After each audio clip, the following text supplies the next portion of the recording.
Welcome to a channel where history breathes, where sacred places reveal their hidden stories, and where every narrative uncovers the truths the world often overlooks. Here, you not only experience powerful and emotional stories, you also learn English naturally, through rich, immersive storytelling that keeps you watching till the end. Rising from the ancient sacred soil of Mecca like a colossal sentinel forged in glass and steel, the Abraj al-Bait Tower, often simply called the Mecca Clock Tower, is a structure that defies simple definition. It is a monument to faith and a testament to commerce, a symbol of breathtaking human achievement and a subject of profound controversy, all contained within a single, staggering silhouette that dominates the holiest skyline in the Islamic world. To understand this tower is to grapple with the complex, often contradictory forces shaping modern Saudi Arabia. Its story begins not with the first slab of concrete, but over a millennium ago, on the very ground it now overshadows. For centuries, the heart of Islam has been the Masjid al-Haram, the Grand Mosque, and at its center, the Kaaba, a simple cubic building towards which over 1 billion Muslims pray. This was a low-rise universe of sandstone and narrow alleyways, where the only sounds were the call to prayer, the murmur of pilgrims, and the rustle of footsteps on hot stone. The air was thick with devotion, a palpable sense of history that weighed heavier than the desert sun. The arrival of the first pilgrims was a gradual, organic process, and the city, though bustling, remained scaled to the human footstep and the humble donkey, a place where the spiritual and the earthly coexisted in a delicate, time-honored balance, where the sky above the Kaaba was an open expanse of endless blue, a dome that connected the worshipper directly to the heavens, uninterrupted and pure. The metamorphosis began in the late 20th century, as the number of pilgrims undertaking the Hajj and Umrah swelled into the millions, a tidal wave of humanity drawn by cheaper air travel and growing global Muslim populations. The Saudi monarchy, custodians of the two holy mosques, faced an immense logistical and theological challenge: how to accommodate this ever-growing tide of the faithful, while preserving the sanctity of the site.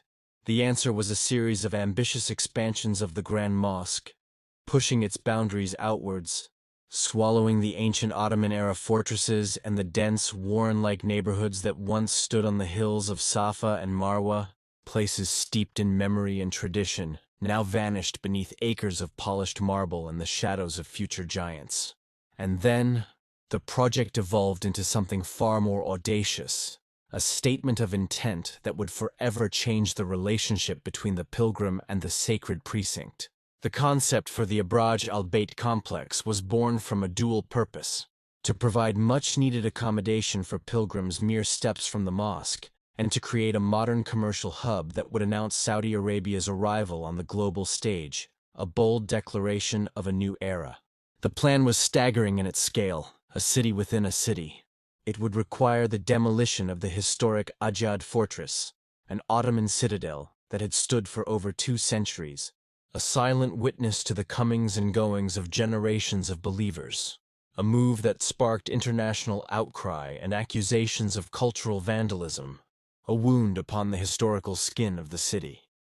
But the wheels of progress were already in motion, unstoppable, fueled by vast petrodollars and an unwavering vision of the future.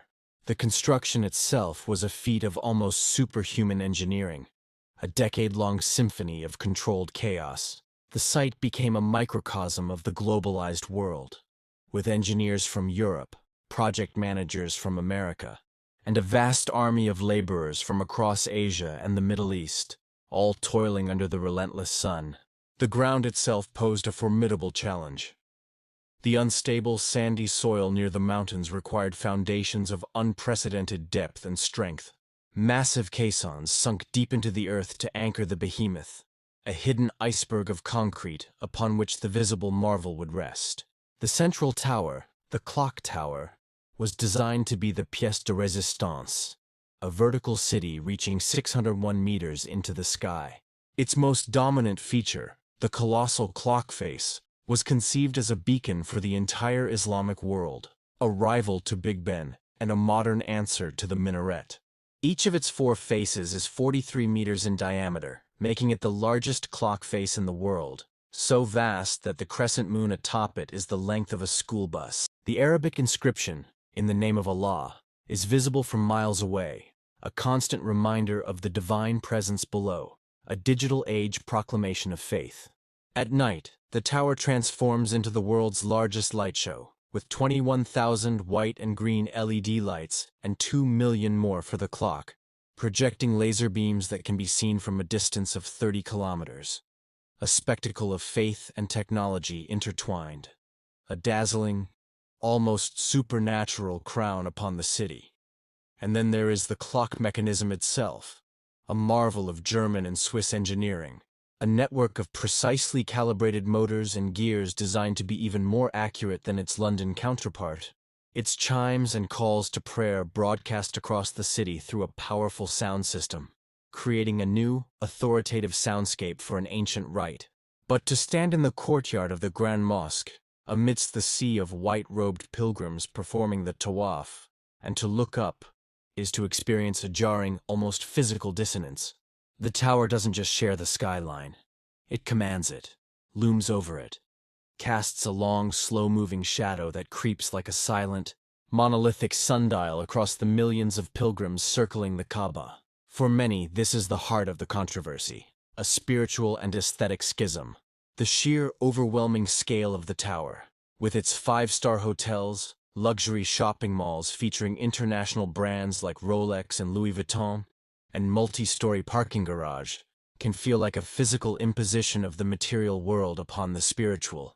A permanent billboard for global capitalism hovering over the epicenter of Islamic monotheism. The act of tawaf, the circumambulation of the Kaaba, a ritual meant to strip away ego and worldly concerns, to achieve a state of pure submission, is now performed in the shadow of a 7-star hotel, a constant, glittering reminder of the very wealth, status, and material comfort pilgrims seek to transcend. Critics call it the Disneyfication of the Hajj, a sanitization and corporatization of a once raw and demanding spiritual journey, where the hardships that once fostered community and humility are replaced by air-conditioned walkways and food courts. They speak of a loss of intimacy, of the sacred space being commercialized and commodified, the soul of the pilgrimage being subtly eroded by the comforts provided for the body. The very name, Abraj al-Bayt, which translates to the towers of the house being the Kaaba, is seen by some as an act of architectural arrogance, a claiming of divine association for a profoundly secular and profit-driven structure. Yet, for its defenders, and for the Saudi state, the tower is a necessary miracle, a compassionate response to the challenges of the modern age. It provides air-conditioned respite and modern sanitation for millions of elderly and infirm pilgrims who would otherwise struggle, and potentially perish, in the brutal 50°C heat of the Arabian summer.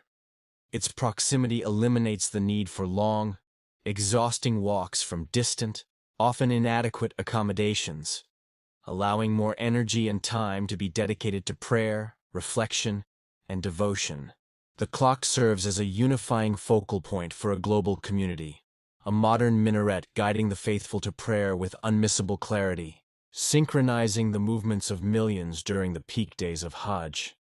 From a practical standpoint, it is a masterpiece of logistics, a vertical city that helps manage the unimaginable crowds, making the pilgrimage accessible, safer, and more organized than it has ever been in its 14th-century history, preventing tragedies like stampedes through better crowd management and infrastructure. It is, in this view, not a desecration, but an enhancement of the pilgrimage experience, a symbol of a modern, forward-looking Islam that does not shy away from embracing progress and technology in the service of the faithful. It represents the custodian's solemn duty to serve the guests of God to the best of their ability, using every tool at their disposal. Inside, the contrast is even more pronounced, a journey through layered realities. The lobby of the Fairmont Hotel is a cathedral of marble and gold, with opulent chandeliers casting a soft glow on fountains and lavish furnishings. A level of luxury that stands in stark, almost surreal contrast to the simple, white-clad pilgrims performing rituals of humility just meters away. High above the city, guests in the clock face itself can look down from a viewing gallery directly onto the Kaaba, a perspective once reserved for God and the birds. A perspective that is, for the first time in history, for sale, available for a premium price. This is the ultimate paradox of the Mecca Tower. It offers an unparalleled, almost divine view of the most sacred site in Islam, but from within a bubble of extreme materialism and exclusivity. It is both a servant to the faith and a monument to the kingdom's ambition, a physical manifestation of the ongoing, and perhaps eternal, negotiation between tradition and modernity, between submission and supremacy, between the spiritual equality of all before God and the worldly hierarchies of wealth and status. It is impossible to know what future generations will make of this colossal structure. Will it be seen as a golden age of accessibility and architectural wonder, or as a turning point where the spiritual heart of Islam was irrevocably altered by the forces of commerce and spectacle? The Abraj al-Bayt does not offer easy answers. It simply stands, immovable and immense, its four colossal faces telling the time under the Arabian sun, its long shadow a permanent part of the pilgrimage, a silent towering question mark over the future of the holy city, a breathtaking, bewildering, and undeniable fact on the ground, challenging every observer to reconcile its myriad contradictions, a mirror reflecting not just the sky but the complex soul of contemporary Islam itself.